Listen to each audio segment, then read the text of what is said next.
श्री गणेशाय नमः। ओम श्री सरस्वत्यै नमः। ओम श्री गुरुभ्यो नमः। सदाशिवसमारम्भां शङ्कराचार्यमध्यमाम् अस्मदाचार्यपर्यन्तां वन्दे गुरुपरम्पराम्। श्रुतिस्मृतिपुराणानाम् आलयं करुणालयं नमामि भगवत्पादं शङ्करं लोकशङ्करं। शङ्करं शङ्कराचार्यं केशवं बादरायणं सूत्रभाष्यकृतौ वन्दे भगवन्तौ पुनः पुनः। समस्तजनकल्याणे निरतं करुणामयं नमामि चिन्मयं देवं सद्गुरुं ब्रह्मविद्वरम्। ॐ भद्रं कर्णेभिः शृणुयाम देवाः भद्रं पश्येमाक्षभिर्यजत्राः स्थिरैरङ्गैः सुष्ठुवागुंसस्तनूभिः व्यशेम देवहितं यदायुः। स्वस्ति न इन्द्रो वृद्धश्रवाः स्वस्ति न पूषा विश्ववेदाः स्वस्ति नस्तार्क्ष्यो अरिष्टनेमिः स्वस्ति नो बृहस्पतिर्दधातु। ॐ शान्ति शान्ति शान्ति।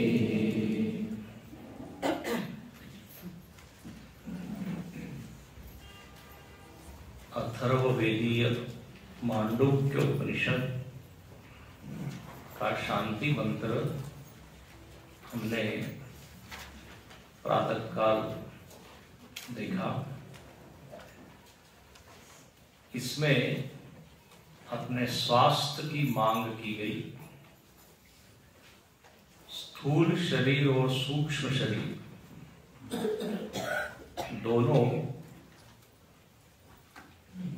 सुव्यवस्थित रहे ताकि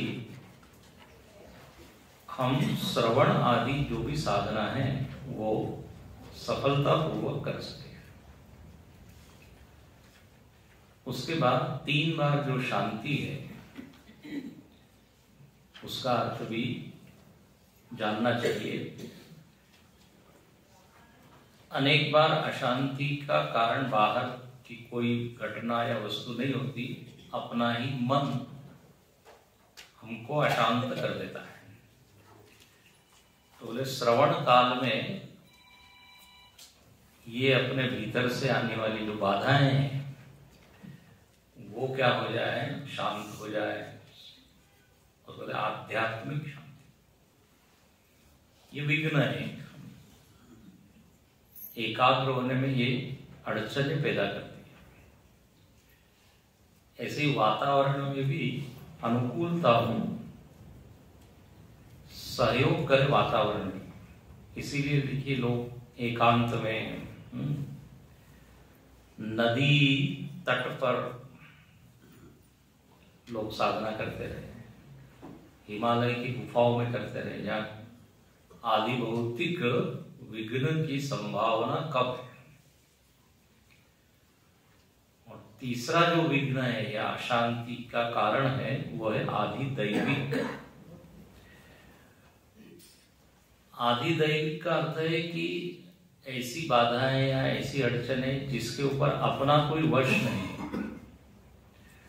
अतिवृष्टि हो जाए, कहीं भूकंप आ जाए, तो हम केवल प्रार्थना ही कर सकते हैं कि ऐसा न होवे। आदि भौतिक अशांति और आध्यात्मिक अशांति या विघ्न का हमको मतलब उसके ऊपर हमारा कंट्रोल है। थोड़ा हमको मालूम है कहां से ये आ रहे हैं। आध्यात्मिक विघ्न मतलब अपने मन से आ रहे हैं, आदि भौतिक वातावरण से, तो सोर्स इज नोन। बट आदि दैविक का मालूम नहीं है, अज्ञात। कारण मालूम नहीं क्यों ऐसा हुआ। तो बोले यहाँ पर ये श्रवण आदि साधना सफलतापूर्वक संपन्न होए, इसलिए हम भगवान के चरणों में प्रार्थना करते हैं। ओम शांति शांति शांति। त्रिवार शांति बोलने का एक प्रयोजन है कि हमको शांति ही चाहिए। जब किसी बात के ऊपर एम्फेसाइज, जोर देना होता है, तो हम 3 बार बोलते हैं। बच्चे को बोलते हैं तुमको जाना पड़ेगा, तुमको जाना ही पड़ेगा, तुमको जाना ही है। तो ऐसे ही यहां पर भगवान से बिल्कुल आर्त भाव से प्रार्थना है, शांति शांति।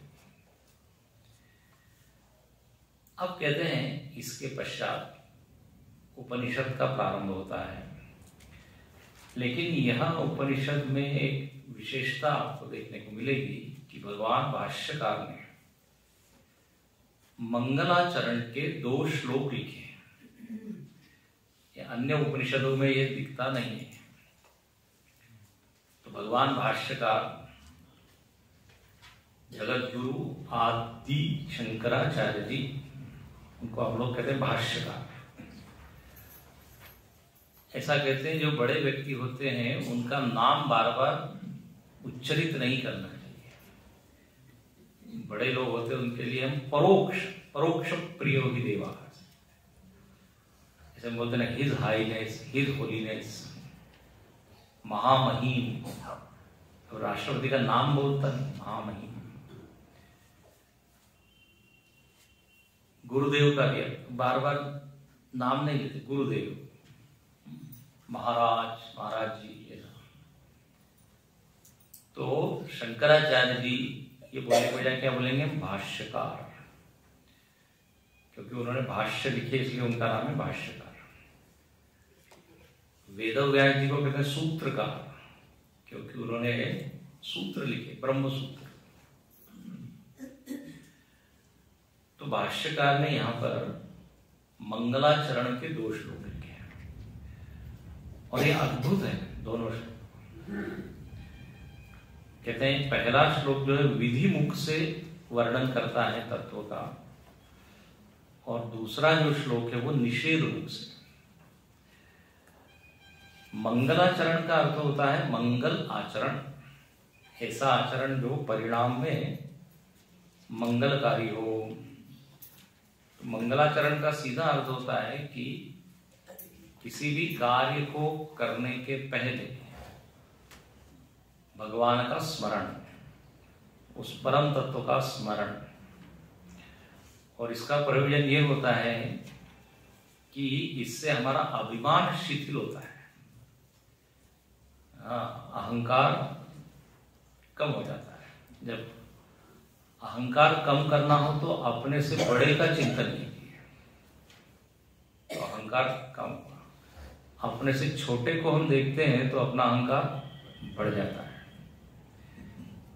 इसलिए मंगलाचरण के जो श्लोक होते हैं उसमें गुरु को प्रणाम किया जाता है, ईश्वर का स्मरण किया जाता है।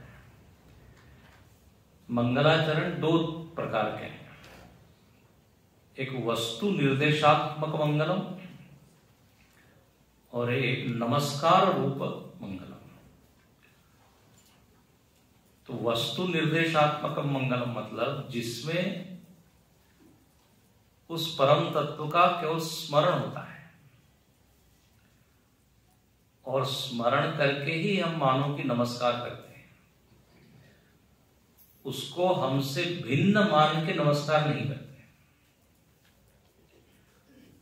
जैसे वेदांत सार नाम का एक बहुत अच्छा ग्रंथ है, उसमें जो मंगलाचरण है वो ऐसा ही है। अखंडम सच्चिदानंदम अवांग मनस गोचरम आत्मानम अखिलाधारम आश्रय भीष्ट सिद्धये। बोले मैं आश्रय लेता हूं किसका? आत्मा का। आत्मा का स्मरण करता हूं, ये अर्थ है। तो जहां पर उस वस्तु का स्मरण होता है और अपने मन को हम उसमें लीन करके फिर लिखते हैं। दूसरा नमस्कार रूप होता है, जिसमें आप गुरु को, ईश्वर को नमस्कार करते हैं। उसमें गुरु का वर्णन भी हो सकता है, गोविंदम परमानंदम। जैसे तत्वबोध का क्या है मंगलाचरण? वासुदेवेंद्र योगींद्र नत्वा ज्ञान प्रदम गुरु मुमुक्षूणाम यथार्थाय तत्वबोधो विधीयते। देखो इसमें गुरु का नाम लिया है। गोविंद पादाचार्य जी शंकराचार्य जी के गुरु हुए, तो नत्वा उनको नमस्कार करके हम लिखने जा रहे हैं। तो वहां क्रिया है, लेकिन यहाँ क्रिया नहीं है, स्मरण है केवल। ये सब टेक्निकल बातें हैं। जैसे जैसे आप एक ग्रंथ पढ़ोगे तो उसमें ये शास्त्रीय बातें ज्ञात होने लगेंगी। देखिए मंगलाचरण हम अपने व्यावहारिक जीवन में भी करते हैं।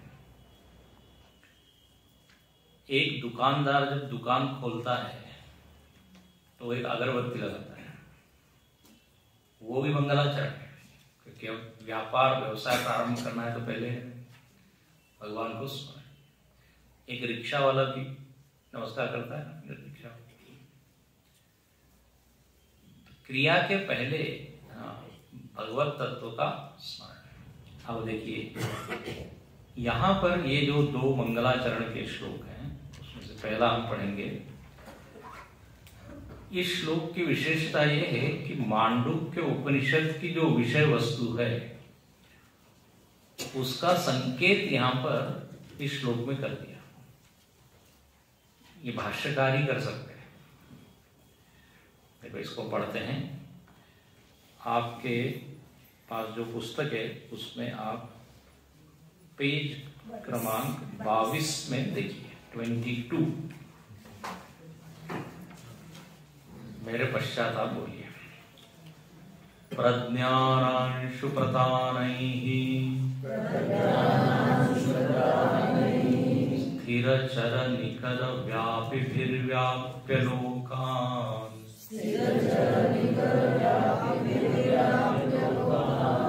भुक्त्वा भोगांस्तविष्टान्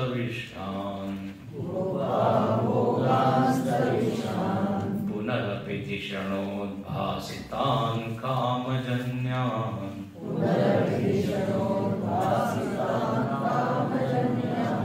पीत्वा सर्वान् विशेषान् स्वपिति मधुरभुङ् मायया भोजयन्नो माया संख्यातुरीयम्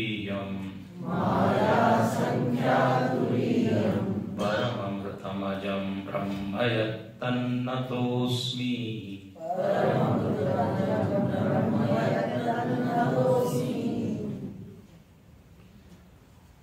नतोस्मि, नतोस्मि का से अर्थ है नमस्कार करता हूं। नतोस्मि किसको नमस्कार कर रहे हैं? तो यत्तन ब्रह्म, ब्रह्म को मैं नमस्कार कर रहा हूं। अब ये ब्रह्म क्या है, इसका लक्षण क्या है? तो कहते हैं परम अमृतम अजम ब्रह्म। आखिरी की लाइन देखिए, उर्दू की तरह मैं पढ़ रहा हूं पीछे से। परम अमृत अजत ब्रह्म को मैं प्रणाम करता हूं। अब ध्यान रखना, यहां ब्रह्म का कोई आकार नहीं है। जैसे हम राम जी को प्रणाम करते हैं, शिव जी को प्रणाम करते हैं, वैसा तो प्रणाम हो नहीं सकता, क्योंकि ब्रह्म का अर्थ आकार नहीं है, आकार वाला नहीं है। ब्रह्म का अर्थ होता है जो अनंत है। सत्यम ज्ञानम अनंतम ब्रह्म। और अनंत का अर्थ होता है त्रिविध परिच्छेद राहित्य, जिसमें 3 तरह का परिच्छेद उसमें नहीं है। परिच्छेद का अर्थ होता है लिमिटेशंस, परिच्छेद का अर्थ होता है सीमा, बाउंड्रीज। तो 3 तरह की सीमा हर वस्तु में है, 3 सीमाओं से घिरी हुई चीजें सब। देश की सीमा मतलब यही है, जो हम कहते हैं यही है, मतलब क्या, घेरा है, यहां है वहां नहीं है, देश परिच्छेद इसको कहते हैं। काल परिच्छेद मतलब जो अभी है कल नहीं है, तो जो काल में सीमित हो गया, काल में खंडित हो गया, काल में जिसका अंत हो गया, तो उसको बोलेंगे इसमें तो काल परिच्छेद है। अपना शरीर जो है उसको देखिए, काल परिच्छेद है कि आज है कल रहेगा कि नहीं, उसके ऊपर काफी कविताएं भी लोग।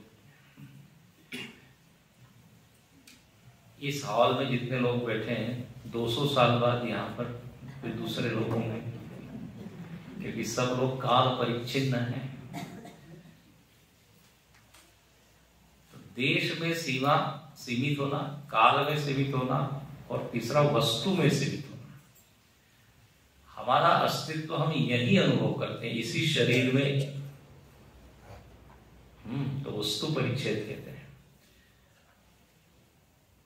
हर वस्तु का एक आकार है, वो उसी में है।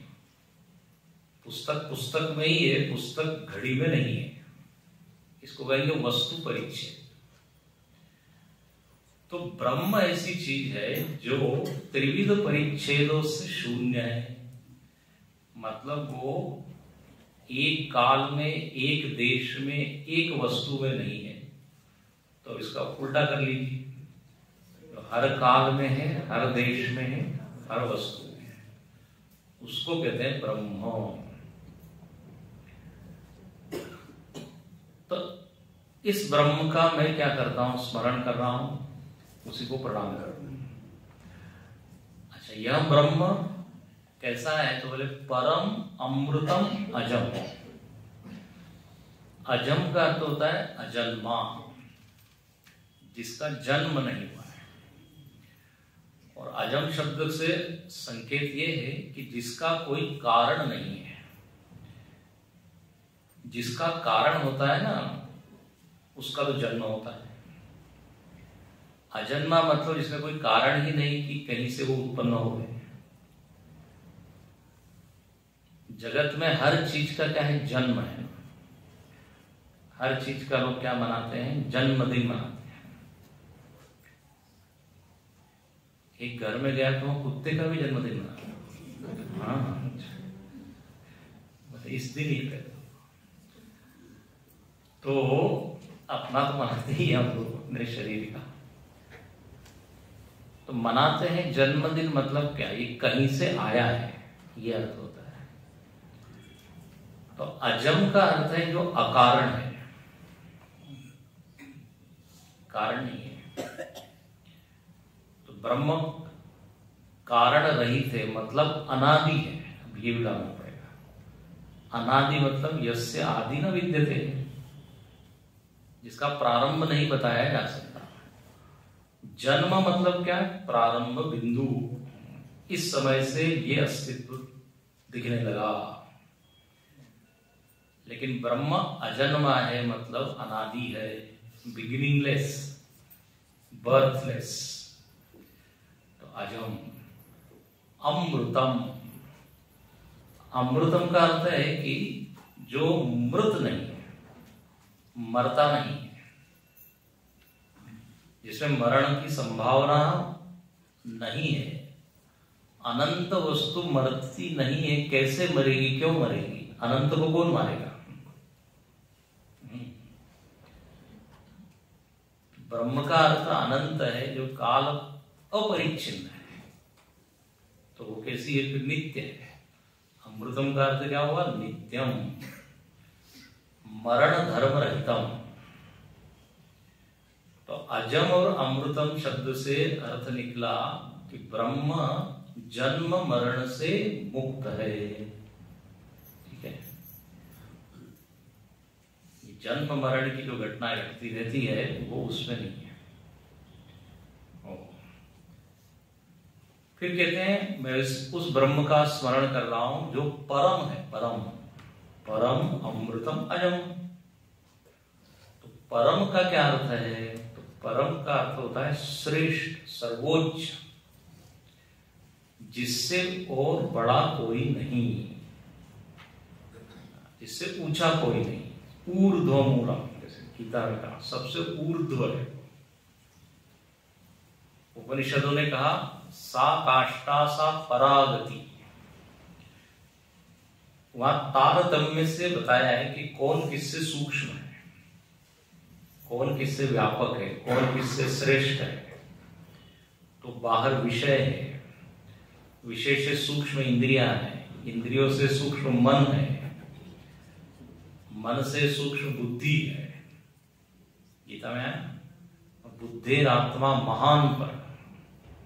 बुद्धि से परे कौन? आत्मा।